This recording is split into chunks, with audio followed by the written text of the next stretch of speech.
Hi guys, legal वाला में आपका स्वागत है। आज हम इस वीडियो में डिस्कस करेंगे कि बेनिफिट ऑफ डाउट एक्यूज कैसे ले सकता है न्यायालय के द्वारा। इसके संबंध में हम विस्तार पूर्वक इस पर चर्चा करेंगे। तो प्लीज मेरी वीडियो को आप बीच में स्किप ना करें, वीडियो के अंत तक बने रहें, जिससे मेरे बताए हुए लीगल फैक्ट जो है प्रॉपर तरीके से आपको समझ आ सके। मैं बताना चाहूंगा कि जहां किसी भी तथ्य को लेकर कोई ऐसा तथ्य है जिसे लेकर जो प्रोसिक्यूशन साइड है उसके पास पर्याप्त उससे संबंधित सबूत अगर नहीं है, या उसने जो भी गवाह in front of court produce किए हैं कि ये गवाह है मेरे और इन तथ्यों को ये प्रूव करेंगे, उन गवाहों की गवाही में जो है कोलैबोरेशन ना हो आपस में, या जो गवाह प्रस्तुत किए हैं वो कंट्राडिक्शन हो, उन्होंने जो कुछ भी कहा है उनमें विरोधाभास हो उस तथ्य को लेकर। और हमेशा कोई भी तथ्य हो उसे प्रूव करने का जो बर्डन होता है वो प्रोसिक्यूशन साइड पर होता है। अगर कोई भी प्रोसिक्यूशन साइड अगर किसी घटना से संबंधित किसी तथ्य को अगर न्यायालय में पूरी तरह से प्रूव ना कर सके तो वहां उसका बेनिफिट जो है हमेशा एक्यूज को ही दिया जाता है। इसी तरह का एक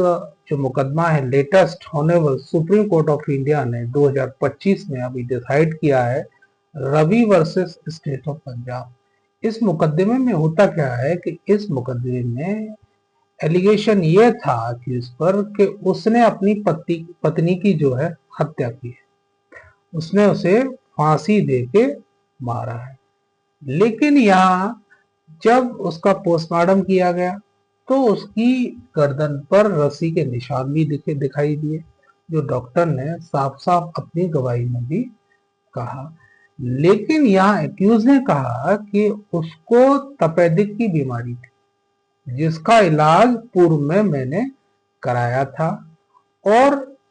इसीलिए उस तपेदिक की जो बीमारी थी, जो टीबी की बीमारी है, उसके कारण उसकी सांस फूली और उसे सांस लेने में दिक्कत हुई, इसलिए जो है उसकी मृत्यु कारित हो गई। अब बात आती है यहाँ कि क्या टीबी की जो बीमारी है, तपेदिक की जो बीमारी है, क्या उससे किसी की मृत्यु कारित भी हो सकती है? क्योंकि हमें सबसे पहले ये देखना पड़ेगा यहाँ कि जो तपेदिक की बीमारी है, तपेदिक की बीमारी के लक्षण क्या होते हैं, कौन कौन से ऐसे लक्षण होते हैं जिससे कि हाँ मृत्यु कारक व्यक्ति की हो सकती है। तो यहाँ जो अक्यूज था उसने बताया कि उसको इस तरह की बीमारी थी और उसकी सांस फूल जाया करती थी, और जिस दिन उसकी ये जो मृत्यु हुई है उस दिन उसकी अधिक सांस फूल गई और जिससे उसे ऑक्सीजन प्रॉपर तरीके से वो नहीं ले पाई और उसकी मृत्यु हो गई। अब बात आती है कि जहां प्रोसिक्यूशन साइड ने उसके खिलाफ जो कंप्लेंट दी थी उसमें उन्होंने कहा था कि इन्होंने फांसी देकर मेरी बेटी को मारा है। यहाँ उस पर इस तरह का एलिगेशन था कि फांसी देकर जो है एक्यूज ने अपनी पत्नी को मारा है। अब जब कोई व्यक्ति किसी को फांसी देगा तो वहां भी ये कंडीशन आएगी, क्योंकि फांसी देते समय सबसे पहले गला जब घोटा जाएगा तो उसके शरीर को, उसके फेफड़ों को ऑक्सीजन प्रॉपर नहीं मिलेगी, जिससे उसके दम घुटने के कारण ही मृत्यु होगी। मृत्यु का कारण जो आएगा वो आएगा दम घुटने से,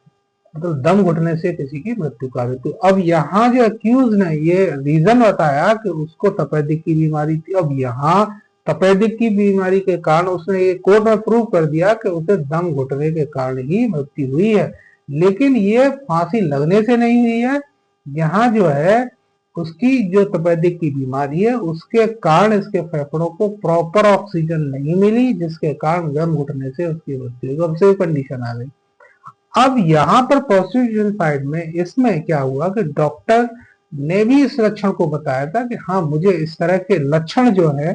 डेड बॉडी से मिले हैं कि उसको इस तरह की कोई पुरानी बीमारी भी थी। अब डॉक्टर इतनी चीज कह के चला गया, तो यहाँ मिस्टेक ये हुई कि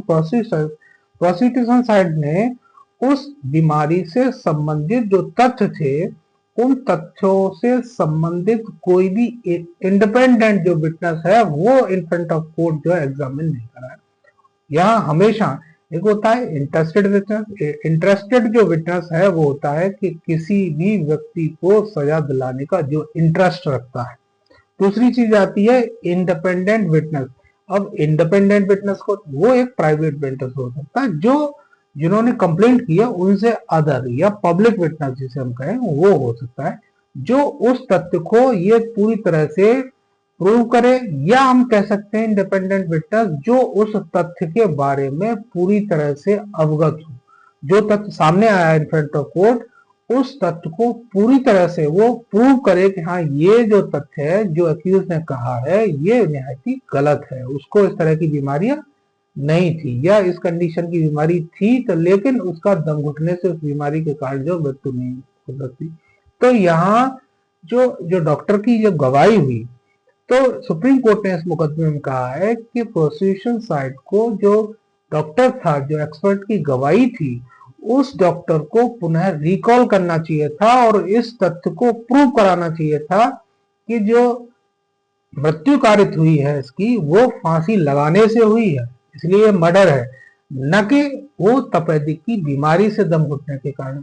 तो यहाँ जो है न्यायालय ने ये डाउट क्रिएट किया कि जो है कि इसकी जो मृत्यु हुई है वो दम घुटने के कारण ही हुई है। कोर्ट ने इस चीज को स्वीकार कर लिया, क्योंकि न्यायालय का एक सिद्धांत है कि 100 दोषियों को छोड़ा जाए पर एक निर्दोष को जो है सजा नहीं होनी चाहिए। इस नियम के आधार पर ही सुप्रीम कोर्ट ने एक्यूज को वाइजर बरी कर दिया कि यहाँ पर प्रोसिक्यूशन साइड ने जो तथ्य था, बीमारी से संबंधित तथ्य था, वो इन फ्रंट ऑफ कोर्ट जो है प्रॉपर तरीके से उसे प्रूव नहीं किया, इसलिए इसका जो बेनिफिट है वो एक्यूज को दिया जाता है और एक्यूज को इसी आधार पर सुप्रीम कोर्ट ने जो है एक्विटल कर दिया। मैंने जो साइटेशन आपको बताई है, इस साइटेशन की प्रॉपर डिटेल जो है मैं वीडियो के डिस्क्रिप्शन में राइट डाउन कर दूंगा, आप वहां से भी इसको देख सकते हैं। अगर इस वीडियो में बताए हुए एफर्ट्स अगर आपको अच्छे लगते हैं तो मेरी वीडियो को लाइक एंड शेयर करें, मेरे चैनल को सब्सक्राइब करना ना भूलें, जिससे नेक्स्ट आने वाली मेरी वीडियो का जो नोटिफिकेशन है वो आपको प्राप्त हो सके। Thank you so much.